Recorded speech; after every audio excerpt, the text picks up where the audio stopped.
नमस्कार, मी ॲडव्होकेट कविता म्हेत्रे। परवा जळगावच्या सभेमध्ये भाजपचे नेते केंद्रीय गृहमंत्री अमितजी शाह यांनी एक वक्तव्य केलं की गेली 50 वर्ष हा महाराष्ट्र आदरणीय शरदचंद्रजी पवार साहेबांना सहन करतोय। अमितजी शाह मला माहिती आहे की पवार साहेबांवर टीका केल्याशिवाय मोठं होता येत नाही, याचा अर्थ असा नाही उचलली जीभ आणि लावली टाळ्यानं। आदरणीय पवार साहेबांचं जे मोठं योगदान आहे ना, ते उभ्या महाराष्ट्राला माहिती आहे।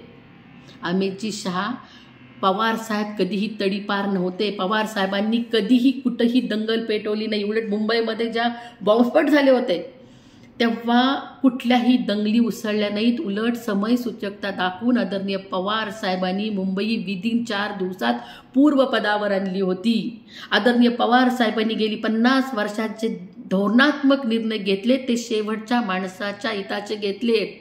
महिलांना आरक्षण आदरणीय पवार साहेबांनी दिलं। महिला धोरण पवार साहेबांनी आखले। मंडल आयोग भारतामध्ये पहिल्यांदा जो महाराष्ट्रात लागू झाला तो पवार साहेबांनी केला। कुणबीचे जे दाखले निघतायत ना, तो शब्द कुणबीचा दाखला आदरणीय पवार साहेबांनी पुढाकार घेतला होता। धनगर समाजाला जे एनटीमधून आरक्षण मिळतंय ना, याच्यामध्ये पवार साहेबांचंच योगदान आहे। भटके विमुक्त असतील, जाती जमाती असतील, सर्व जातीच्या माणसांना जे आरक्षण मिळतंय याच्यामध्ये पवार साहेबांनी पुढाकार घेतलेला दिसतोय। आदरणीय पवार साहेब म्हणजे सामाजिक न्यायाचा तराजू ताकदीनं पेलणारा हा नेता आहे। अमित शाह, बीजेपी आणि RSS यांचा काय अजेंडा आहे? आरक्षण मुक्त भारत हा अजेंडा आहे। बीजेपीनं कुठलंही आरक्षण दिलं नाही। जे आरक्षण दिलं ते टिकलं नाही।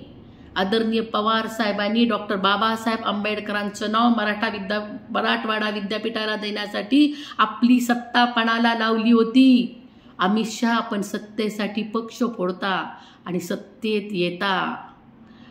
आदरणीय पवार साहेबांचं असं कोणतंही क्षेत्र नाही की ज्या क्षेत्रामध्ये आदरणीय पवार साहेबांचं योगदान नाही।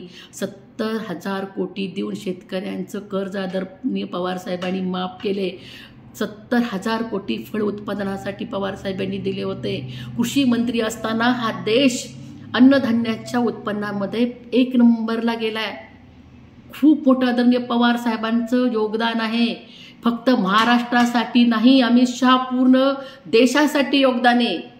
अमितजी शाह आपल्याला जर असं वाटत असेल की आपण आदरणीय पवार साहेबांवर टीका करून येणारी इलेक्शन जिंकणार, तर हा महाराष्ट्र तुम्हाला तुमची जागा दाखवल्याशिवाय राहणार नाही।